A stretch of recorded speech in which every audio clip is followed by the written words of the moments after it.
Hola, hoy vamos a platicar sobre el libro El final del sufrimiento, un libro interesante y retador, escrito por un físico, Russell Targ, y por un filósofo, J. J. Hurtak. El libro, en sus inicios, nos recuerda que casi todo el sufrimiento es generado por la mente, que una visión dualista de la vida es una visión de opuestos, ayuda a incrementar ese sufrimiento porque a través de ese pensamiento dualista no vemos la vida como es, sino la vemos a través de la perspectiva de nuestro ego, de nuestra historia.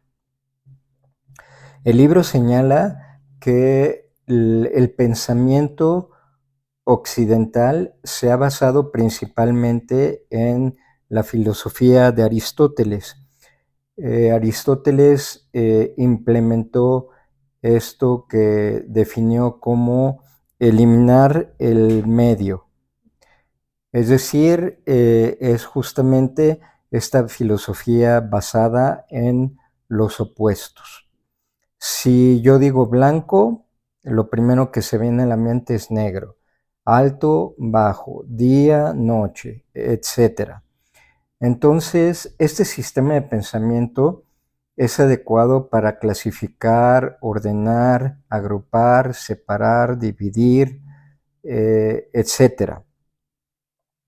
Pero a través de este pensamiento estamos reforzando la idea o la visión del ego, porque fomenta esta visión de yo y del otro, de nosotros y de ellos. Refuerza esta visión de separación, justamente lo que dicen que es una de las cosas que refuerza esta sensación de sufrimiento en los seres humanos. Entonces, ¿qué podemos hacer al respecto? Existe una visión alternativa que es la propuesta por el sabio hindú Naryuna, es quien estableció la escuela del camino medio.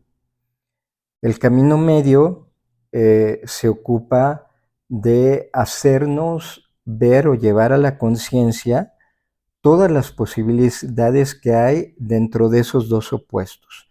Dentro del opuesto del blanco y el negro existe una escala grandísima de colores, de grises, de matices, etc. Así que la realidad no solo está de blanco y de negro, sino está compuesta por todos los matices que hay entre estos dos extremos, entre el blanco y el negro. Ahorita vamos a hablar un poquito más de esta filosofía de Naryuna, esta visión de la vida que ciertamente supone un reto para quienes estamos acostumbrados a pensar en base a esta filosofía aristotélica de los opuestos. Ellos nos proponen que una forma de comenzar a sanar el sufrimiento es a través de 5 puntos. El primero es abrazar la unidad, es decir, empezar a entender que no somos individuos aislados, sino que formamos parte de un todo. Y en esto vamos a profundizar un poquito más adelante. 2. El practicar la reflexión personal. Ellos sugieren la meditación como una forma de practicar esta reflexión y hacerlo de manera diaria. 3. Practicar la compasión. A través de empezar a entender que somos parte de un todo, esta visión egocéntrica de que lo único que importa soy yo y mi mundo empieza a resquebrajarse y da paso a la posibilidad de vivir en el mundo de una manera mucho más compasiva. El siguiente punto es participar en una sangha. Sangha significa una comunidad espiritual. Y esto, aquí aclaro, no tiene que ser en sí una comunidad formada. Puede ser, por ejemplo, un grupo de amigos que comparten los intereses en esta búsqueda espiritual. ¿Y por qué es importante la sangha? Porque este intercambio de ideas entre los miembros del grupo es sumamente enriquecedor. Suele haber momentos en este camino espiritual en el que la motivación está baja y eh, pues nuestro impulso es soltar la toalla. Entonces el apoyo de una sangha pues te mantiene motivado a seguir en el camino de la conciencia y el descubrimiento personal. Y la quinta es el pensamiento positivo, es intentar soltar los juicios, porque evidentemente también cuando juzgamos, y esto lo hemos visto en otros libros, cuando generamos este pensamiento crítico de estar juzgando todo el tiempo, estamos fomentando el sufrimiento dentro de nosotros. La lógica que propone Narjuna, lógica del camino medio, al principio va a resultar como una lógica ilógica, y ahorita lo vamos a ver. El primer paso es afirmar esto es cierto.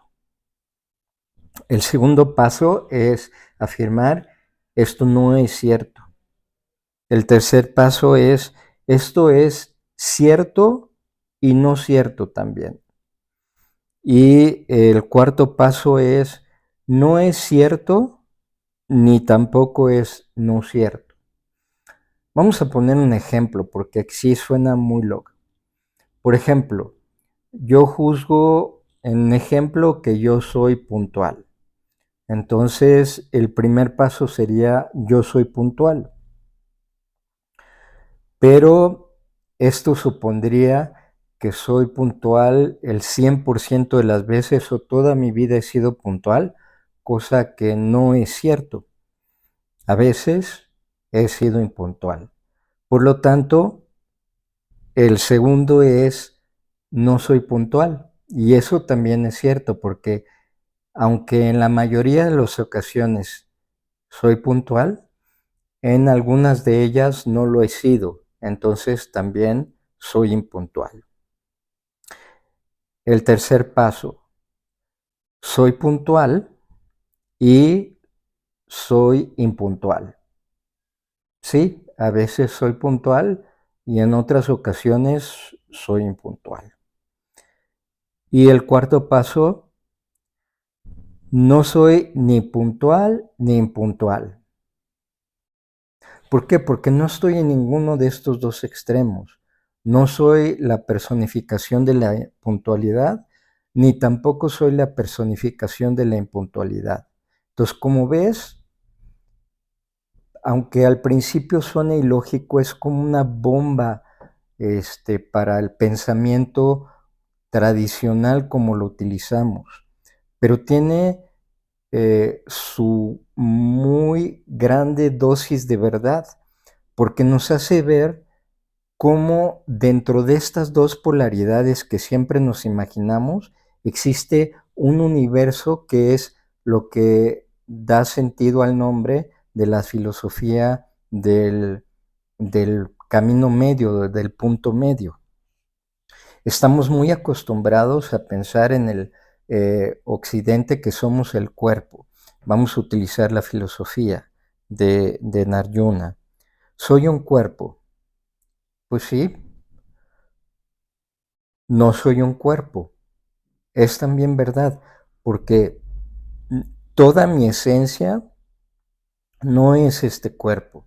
Hay algo mucho más allá que es el alma, que no tiene necesariamente que ver con el cuerpo. Cuando el cuerpo muere, el alma permanece. Soy un cuerpo y no soy un cuerpo. Sí, están estas dos realidades.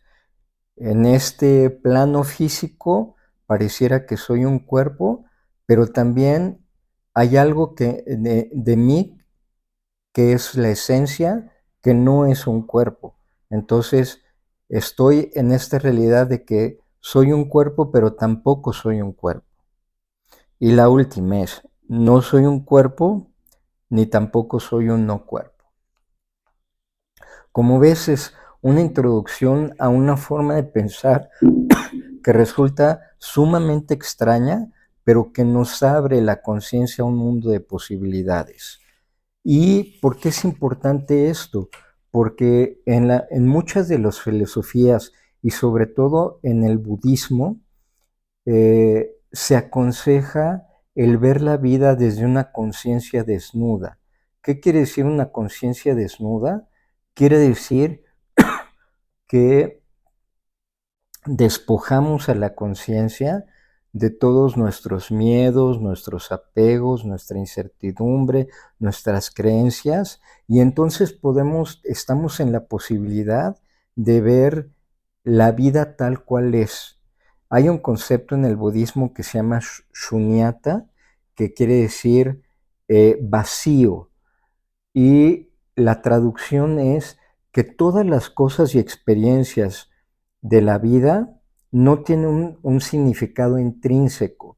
Nosotros somos los que le damos el significado a todas las cosas y a las experiencias. Puede ser que en una relación, en un minuto digas, esta es la persona más maravillosa del mundo, y a los pocos minutos sucede algo que te diga, que te haga pensar que es la peor persona que has conocido en tu vida. Y eso sucede muchísimo, no solo con las personas, también con las cosas. Así que nosotros estamos siempre cargándole a la vida de significado en base a nuestras experiencias, a nuestras creencias, a todo esto. Así que no podemos acceder a la vida desde esta conciencia desnuda, sino siempre estamos cargando con esta visión del ego, que tiene también mucho que ver con estos opuestos. ¿Eres la persona más maravillosa o eres la peor persona que hay? Estamos siempre jugando en estos opuestos y nunca vemos el término medio, lo que hay entre estas dos polaridades.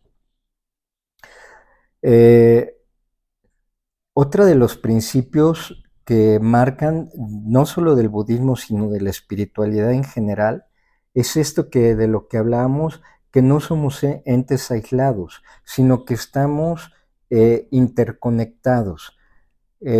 Hablando en términos espirituales, todos tenemos un atma que es el alma individual, pero existe el Brahman, que es la conciencia pura. Entonces, aunque somos almas individuales, vivimos en este Brahman, en esta conciencia, esta idea de que todo es conciencia al final de todo. Entonces, en términos de física cuántica, esto se podría traducir como este principio de que el evento y el observador no están separados. El observador influye en el evento, y es un término, wow, que explota en la mente cuando lo reflexionas. Nos recuerda cuáles son las 4 nobles verdades del budismo. La primera verdad, existir es sufrir. La segunda verdad, el sufrimiento es causado por el apego y también por el deseo. Tercera, el sufrimiento puede ser suprimido, ¿ok? Y la cuarta, que algunos, aquí lo voy a tomar como ellos lo ponen y voy a dar una alternativa. El camino óctuple es el camino de la liberación del sufrimiento. ¿Cuál es el camino óctuple? Es la visión, la intención, el discurso, la acción, la vida, el esfuerzo y la concentración correctas. Cuando nosotros nos esforzamos porque nuestra visión, nuestra intención, nuestra habla, nuestro discurso, nuestra vida y nuestra concentración sean correctas, estamos en el camino de eliminar el sufrimiento. Entonces esto se conecta con los pasos o las sugerencias que nos ofrecieron al principio de cómo empezar a eliminar el sufrimiento en nuestras vidas. Hablaba de una opción al cuarto punto del camino óptuple. Algunos maestros le señalan que si el sufrimiento puede ser erradicado, entonces el sufrimiento no existe. Y viene a colación con esta idea del camino medio de Narayana, ¿no? El primero es existir es sufrir. La tercera es el sufrimiento puede ser suprimido. Entonces, por lo tanto, la cuarta es el sufrimiento no existe, porque lo único real es lo que permanece. Entonces, si el sufrimiento puede ser cambiado, entonces no es totalmente real. Es un principio espiritual en el cual hay que reflexionar para llegar a entenderlo. Comentábamos este principio de que todo lo real es interdependiente y está conectado. Nada irreal existe. Entonces, por lo tanto, la separación es una ilusión. Y esta idea de que somos un cuerpo nos mantiene atados a esta idea de separación, porque obviamente este es mi cuerpo y ese es tu cuerpo y estamos separados, pero esta separación no es totalmente real. Hay algo que nos une.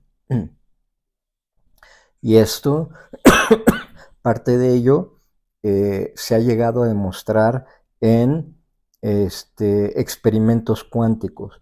El físico que escribe el libro nos da una serie de ejemplos de cómo esto es parte de la realidad.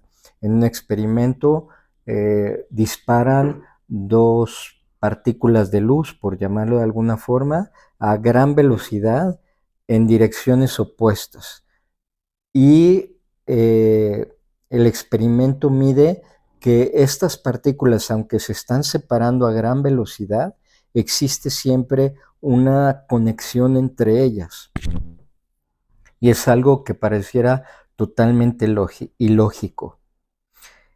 En la física cuántica se investiga la interconexión de las cosas y la no localidad.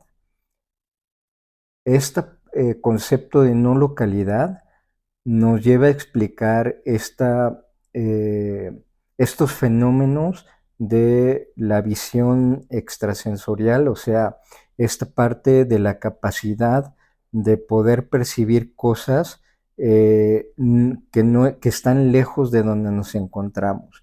Y en este sentido también el autor cita una serie de investigaciones y experimentos, inclusive del gobierno estadounidense, donde emplean gente que ha desarrollado esta habilidad de ver más allá de donde se encuentran para hacer funciones de investigar desarrollos que se están llevando a cabo en otros países como en Rusia, etc.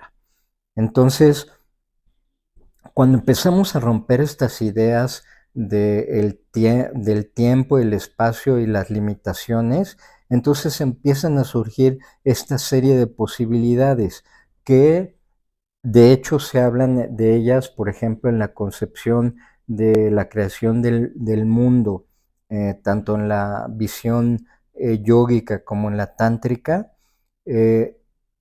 Además de estos sentidos físicos, existen estos sentidos sutiles.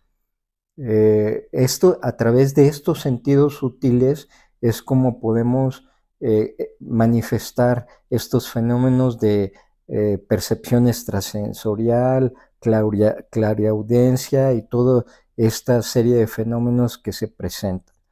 También en cuanto a esta parte de que no estamos separados, cita algunos estudios que se han realizado con gemelos que fueron separados desde la infancia, desde bebés, y pues prácticamente ni se conocen, y al final, a través de sus vidas, del estudio de las vidas de cada uno de estos individuos que viven por separado, entonces empiezan a encontrar similitudes, eh, cómo pareciera que hay muchísimas coincidencias en la vida de estos dos gemelos, y esto no es algo que sea exclusivo de los gemelos. En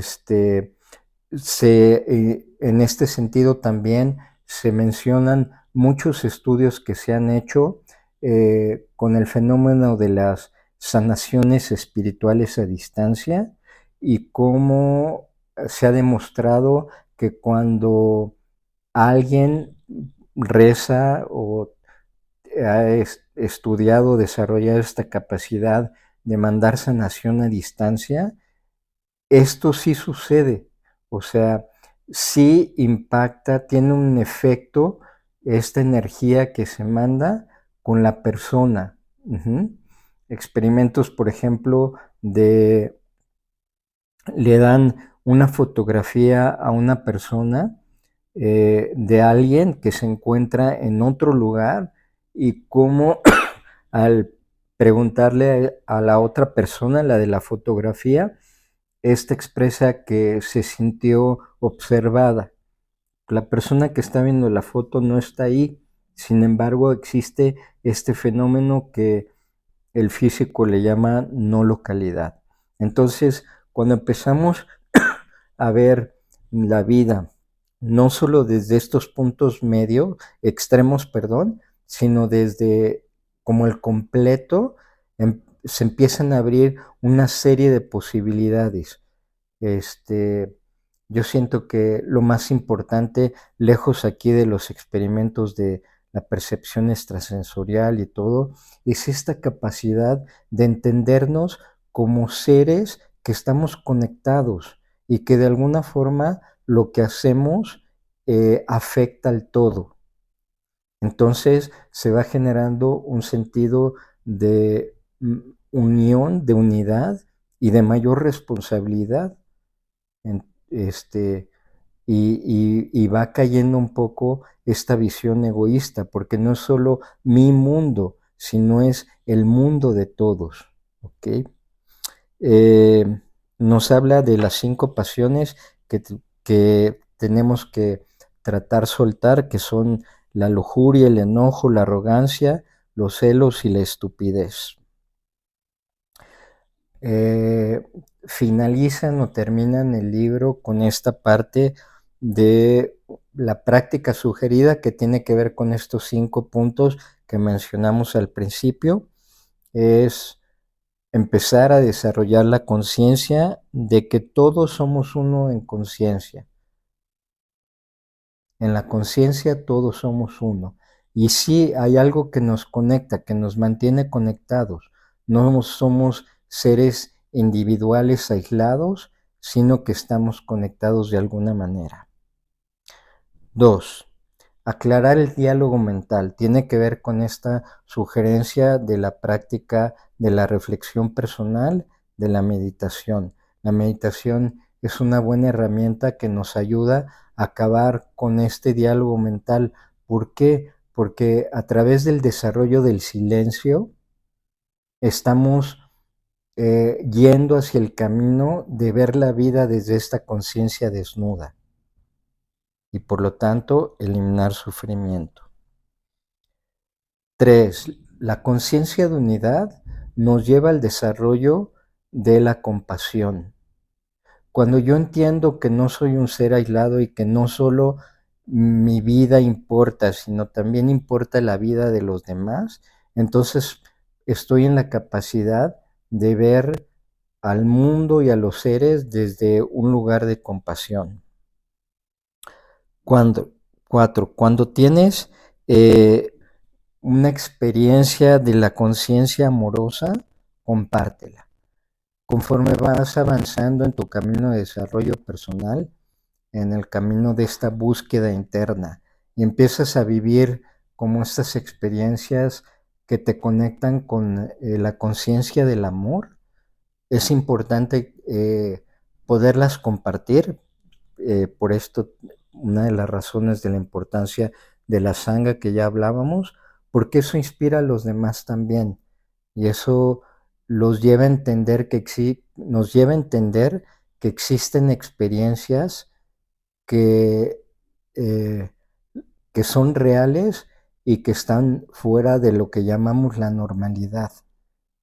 Por eso a veces leer libros de gente, maestros iluminados y todo esto, es importante porque es una forma de conectar o de tener acceso a estas experiencias de conciencia amorosa que nos transforman de cierta forma o de muchas maneras nuestra conciencia personal también. El quinto, suelta la negatividad y el juicio.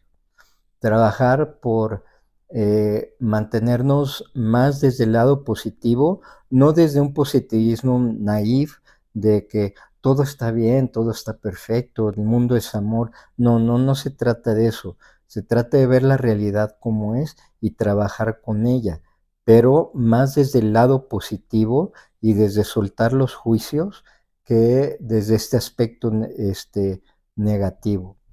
Entonces, es nuevamente, como todos los libros así espirituales, no es un libro nada más como para leerse.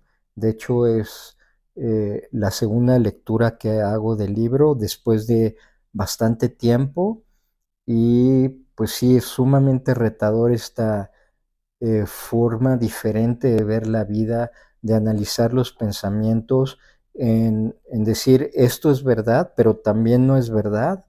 Pues es muy iluminador, aunque suena totalmente ilógico en una primera instancia. Entonces, sigamos por el camino que hayamos elegido, y intentemos como introducir cosas que sean significativas para nosotros, a lo mejor de estos puntos, intentar meditar diario o intentar empezar a soltar los juicios, empezar a desarrollar este sentido de unidad, de interconexión, y cualquier esfuerzo, como dice el Bhagavad Gita, Krishna dice en el Bhagavad Gita, cualquier esfuerzo que hagas en el camino del yoga, aquí lo ampliamos en el camino como de este desarrollo espiritual, no es en vano. Siempre hay recompensas a ese esfuerzo que nosotros ponemos en este camino. Te deseo bendiciones.